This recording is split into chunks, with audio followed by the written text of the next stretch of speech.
Assalamualaikum warahmatullahi wabarakatuh.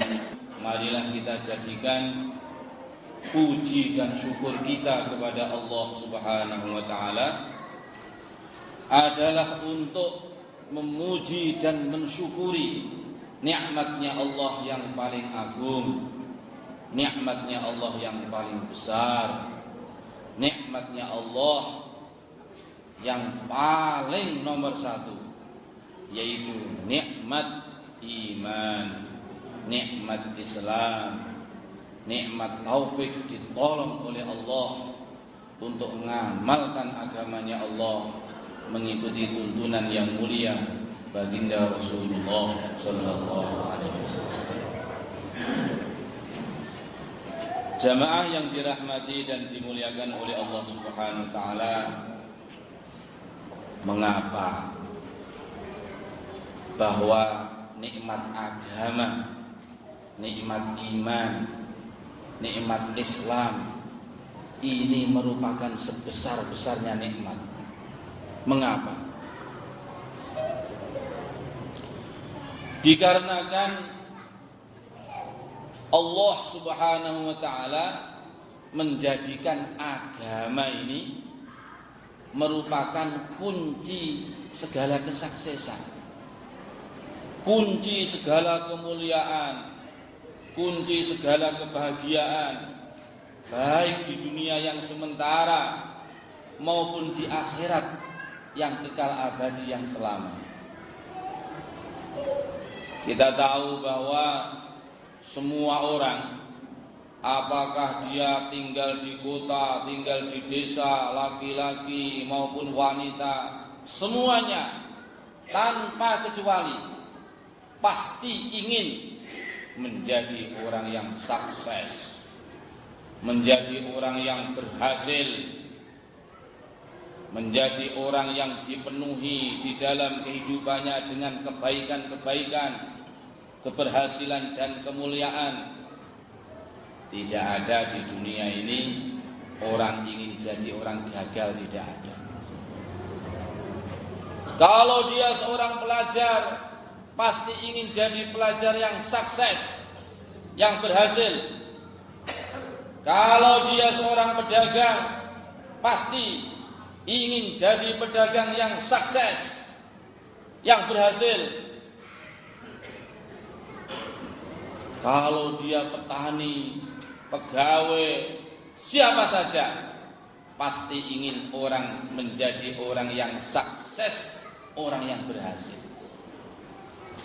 Maka yang dimuliakan oleh Allah Subhanahu wa ta'ala, yang pertama kali hendaklah kita renungkan, kita jadikan bahan perenungan siang malam adalah siapa sesungguhnya yang bisa mendatangkan kesuksesan.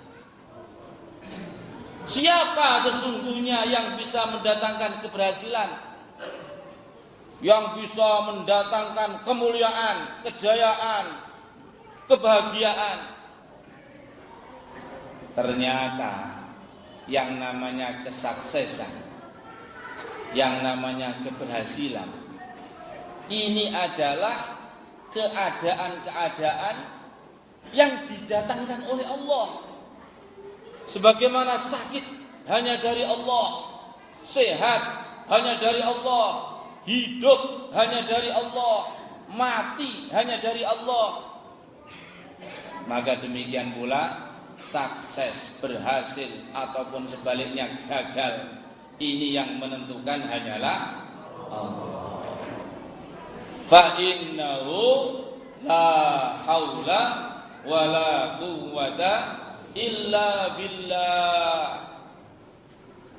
Manusia itu tidak punya kekuatan, tidak punya upaya, kecuali ditolong oleh Allah, kecuali ditolong oleh Allah.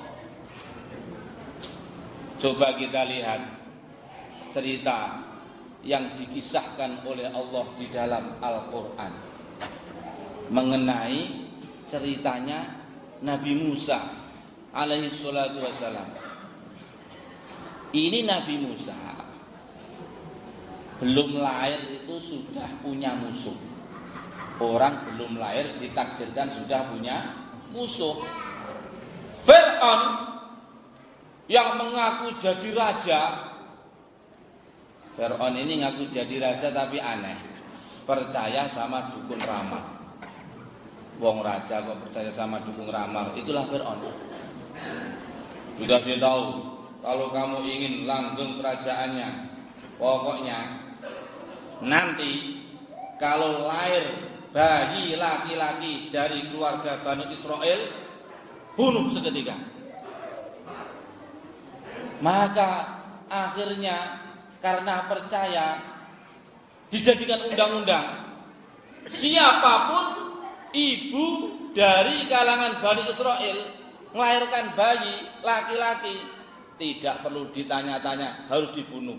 Diundang-undangkan seluruh kerajaan. Coba ini, seorang bayi belum lahir sudah ada undang-undang. Pokoknya kalau lahir bayi laki-laki dari Bani Israel harus dibunuh. Padahal nanti Nabi Musa itu ditakdirkan lahir dari keluarga Bani Israel. Fa idza khifti 'alaihi fa'alqihi fil yammi wa la takhafi wa la tahzani inna radduhu ilaiki wa ja'iluhu minal mursalin. Maka diceritakan ketika ibunya Nabi Musa, ibunya bayi yang kemudian nanti menjadi Nabi Musa, melahirkan anak laki-laki, ketakutan. Begitu ketakutan. Bagaimana ini? Ternyata anak saya seorang laki-laki. Padahal undang-undang di kerajaan ini sudah jelas. Ibu Bani Israel melahirkan bayi laki-laki harus dibunuh. Bagaimana ini? Bagaimana ini? Ketakutan, kekhawatiran.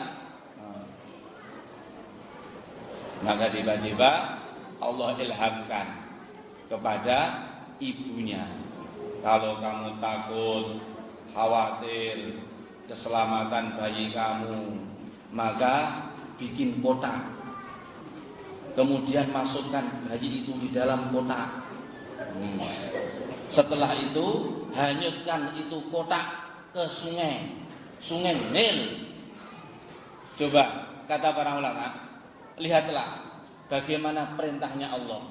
Ketakutan terhadap, kekhawatiran terhadap bayi yang jelas-jelas dicari oleh seluruh kerajaan.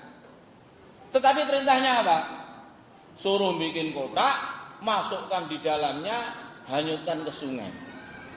Loh, ini kan betul-betul tidak cocok dengan logika ini. Tidak cocok dengan akal pikiran ini. Mestinya kalau takut sama kekhawatiran keselamatan bayi, masukkan kamar, redam suara, tidak terdengar suaranya dari luar. Kalau perlu ada penjaga-penjaganya. Tidak. Ternyata yang diperintahkan oleh Allah, bikin kotak, masukkan dalamnya, hanyutkan ke sungai Bengawan Nil. Inilah kata para ulama bahwa banyak sekali perintah-perintahnya Allah itu tidak cocok dengan akal pikiran. Maka jangan kita ini ngukur perintah-perintahnya Allah dengan akal pikiran kita. Tidak nyampe akal pikiran kita itu. Kita ini punya otak ini begitu kecil, tidak nyampe.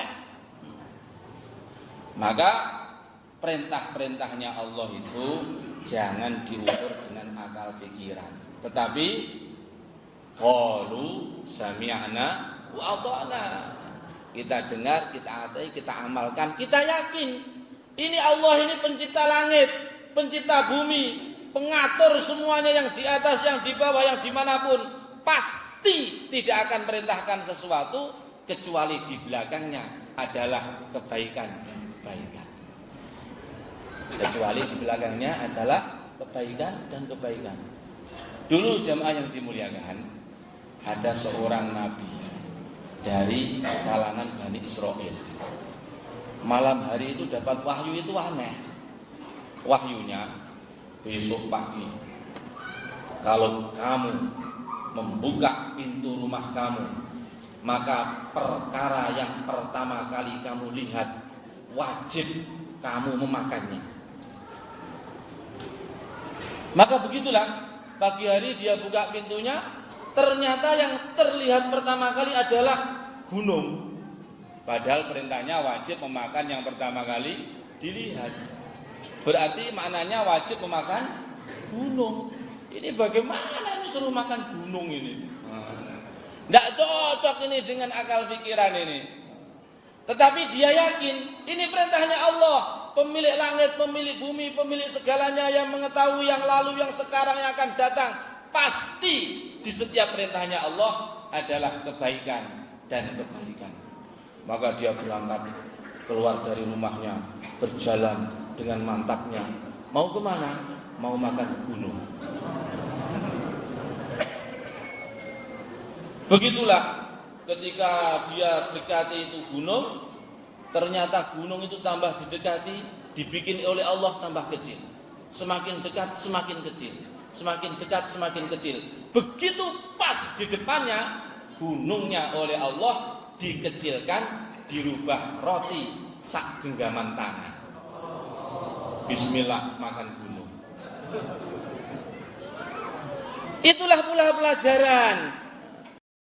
Terima kasih ya guys sudah mengunjungi channel kami dan menonton sampai akhir video. And don't forget to subscribe ya guys. Semoga video ini bermanfaat. Jangan lupa ya guys, please jangan lupa klik tombol subscribe guys, karena subscribe itu gratis. Dan semoga yang sudah subscribe selalu mendapatkan rezeki yang berlimpah.